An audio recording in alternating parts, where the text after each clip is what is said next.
Hi, I'm David Safinovitz. I'm with TRG, and we're here today to talk about the wonderful media and consumables industry. I'm here with two very special guests. Hi, I'm Scott Begbie. I'm the Director of Sales at Repacorp. We're one of the premier label, packaging, and media suppliers in the United States. Hi, I'm Jennifer Pfister, Account Manager of TRG. In our conversation, I just wanted to go over and get your guys' idea on where do you see the trend going for both direct thermal and thermal transfer in mobility? Great question, David. So things are becoming very mobile, as we all know. People are using, we're all using our phones. Mobile computing is big in warehousing and retail now.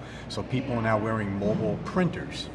So with a mobile printer, they lend themselves to direct thermal printing rather than thermal transfer, which are the big printers that sit on people's desks. So Right. the trend is moving more towards direct thermal. Is there a trend or a change in the direct thermal market where there's new materials being created to accommodate for more of a thermal transfer finish with a direct thermal technology? So new materials are coming out, direct thermal synthetic, so you have something that's going to last a long time. So outdoors it would last through extreme temperatures and still be readable but printable via a direct thermal printer. These new materials are really kind of cool. I've done a lot of testing on these personally because I'm kind of a techno geek when it comes to labels, as you are as well. And these new materials are really cool because they can last outdoors for up to 18 months. Which is something that's Unheard of. Never really been done before. And I did testing. I have a mobile printer in my office. I printed the material and I put it on my deck outside on a picnic table. Kind of like done this that one with was sitting there, tires, right? with everything, yeah. It sat out there for almost a year and it was still legible, readable, scannable, which was kind of cool. Yeah, as rain hits it and hail hit it and stuff falls out of the trees, you know what I mean. It will affect it. It will affect it, but overall it's still readable and still scannable, which is really cool. Okay. So where thermal transfer were used for those, we can now move to direct thermal. And that's one of the product sets that we at Repacorp are really focusing on, as well as for mobile printing. They use a very small core, a 3/4 inch core and a 2.5 inch roll. Why are some of these printer manufacturers coming out with smaller than 2.6 inch OD? Where's the benefit to them other than potentially having the only stock item available in that smaller OD? Well, I think it comes down to people want to get the printer smaller and smaller and smaller on their hip. So if they make that smaller, the printer can only accommodate a smaller roll.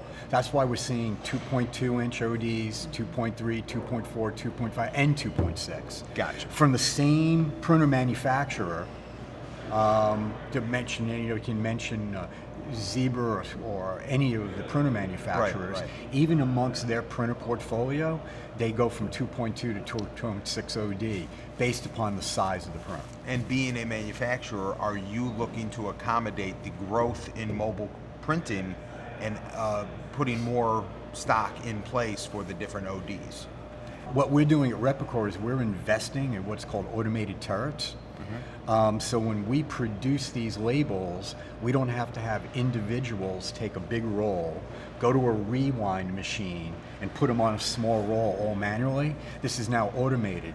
And we've invested in the last couple of years close to $1 million in automated turret equipment to make this more efficient and more cost effective for TRG and TRG's customers. The finishing of that product and the core size and determining the right selection is key. Absolutely, and custom versus stock would be huge too. Right.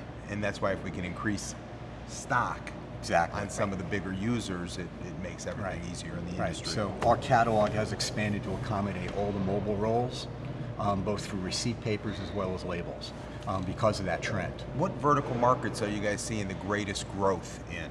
Actually, more and more in the marijuana industry.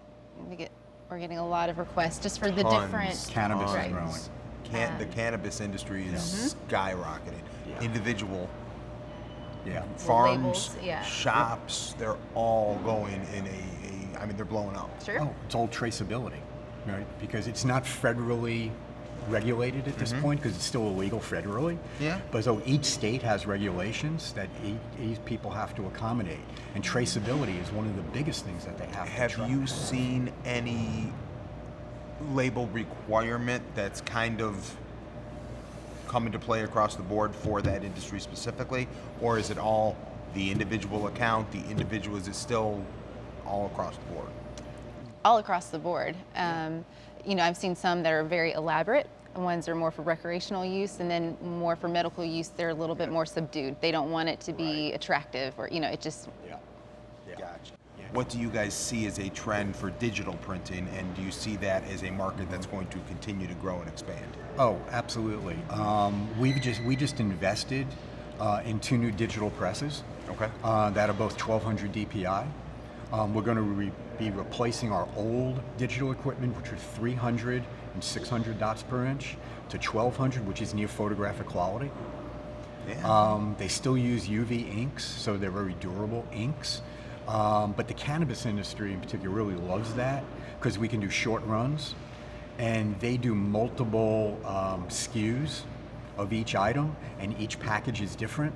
So with digital, I can print 10 of this and then 10 of this and 10 of this and go on.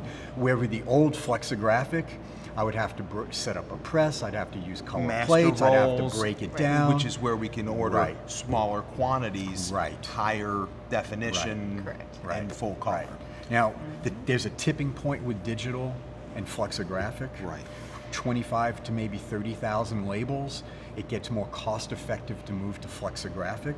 But a lot of these cannabis companies are still new and young companies. I'm seeing cannabis being similar to or identical to the vaping industry. All those Yes. stores that have the vaping products, they have their individual type Sure. of label, but they're all digitally printed Right. images. Right. Well, and this industry reminds me a lot of the microbrew industry as Yep. well. Yep. Because Which will lead me to my next topic. what a of segue for you, David, flexible right? packaging. Great segue for you. But that's an important factor. But the other thing I'll mention vertical market-wise, Jen mentioned the cannabis industry, marijuana industry, CBD industry is Yep. a growing phase. But anything involved in retail, e-commerce, multi-channel, e-commerce, omni-channel as they call Yes. it, is huge. Now, of course, we've always done the labels that go on a carton and the label that goes on the pallet, and that's typically what most of our partners have looked at. But a lot of our partners are getting very innovative, saying, I have a customer base that I'm selling those labels to. But now I got to kind of scratch my bald head here and say, but what about the labels on the product that's in that box I'm putting the label on? And they're realizing that they can grow their existing customer base horizontally in areas they didn't think were available to them before. And we've invested a lot of money there in our digital capability for that type of label, and our flexographic capability as well. And that lends ourselves to go into things like shrink sleeves and flexible packaging, which is the greatest or newest trend where we're seeing most of our growth. Do you see any materials coming out that are antimicrobial material specifically that? Not necessarily, but the materials are able to be cleaned with alcohol and Wipe down. If a it's wipe down. yeah. Wipe down is a great way to put it. So you can do that instead. I would think from a partner perspective, such as TRG, because we have, obviously we work with a lot of companies across the United States and into Canada as well, that the cannabis industry, I love the example that Jim brought up of cannabis, because right now it's probably... It's just the fastest growing right Agreed. now. And It's once new, in it's front of your fast, face, there's a yeah. lot of small companies, so people are selling them shipping labels today. Yeah. Right? So because you have growers, which grow the cannabis, but then you have processors that process it into oils and tinctures, vaping pens, gummies all the gummies and brownies and flour. They sell flour and there's they a ton sell of unique labeling ton of out unique there. Different labels. options. So some of our partners have been doing on the supply chain side of just the blank labels and said, like I said earlier, hey, wait a second. I can do those labels too. So they've come to Repacorp and we said, oh, absolutely we can do that. But flexible packaging is key because the states have required child-resistant zippers, as Jen mentioned. Right. So, they roll the joints and they put them into a bag, and it's got a child-resistant zipper and it's sealed. And then when you leave a dispensary, from what I'm told, they have what's called an exit bag. Yeah. Everything that's already flex packed, or it's a tincture with a label on it, or a jar with a label on it, goes in an exit bag. Then the exit bag gets child resistant sealed before that's a state mandate in Oklahoma and Nevada and all these other states that are currently legal. So that's an opportunity for more flexible packaging. So the person that sold the shipping label has now realized, wait, I have an existing customer, and guess what? There's so much more money to be made for a company like a TRG and that label versus a commodity blank label. Working with Jen, working with myself and our other experts at Repacorp, we can help through that whole process and grow your business. What trend do you see in this type of product line growing as we get down to item labeling becoming more the norm? Jen brought up cannabis. It's a great. Yeah, that's great. a big one. Well, they have the child locks, so that's really important in there, and it's just a extremely, aggressive zipper that is hard for a kid to tear apart. Right. There's also see-through options where you can see what's inside. So the food industry, on top of the marijuana industry, are big users of flexible packaging. What kind of trend do you guys see in receipt tape? Well, lead times are certainly going out because the availability of Luco dies has been a problem, but the other issue is price increases. There's been over a 20% price increase on receipt papers this year alone. That's what we're noticing. And it's killing people. And I don't know if we're going to continue seeing a trend of people using a lot of receipt paper. That's what I was going to say. With the pricing going up and the availability becoming harder to come by, are they going to start moving to electronic? Everything is digital. I mean, you go to Home Depot to check out, true. and you can get an email you. receipt instead of a printed receipt. So I typically do that because I don't need the piece of paper. Is that the but trend? I want the receipt so. because if I do a return. So I think that's certainly the trend, is more people becoming mobile. Millennials, of course, are driving that because they're very digital oriented versus old people like me that have been paper based, right? But even an old guy like me's become digital. Right. So it's the way the world is going. Is there any other trend or concept that we maybe missed, that kind of something out in left field that may be coming up that is different than anything we've known?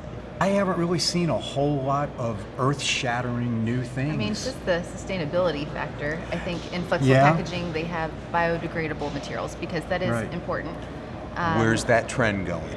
I think, what is it? Projections for a lot of large companies within the next 5 years want to be 100% Zero carbon footprint. Absolutely. Right. When I say I don't see anything earth-shattering, reason I say that is I think that sustainability is certainly the biggest key of things that can potentially change.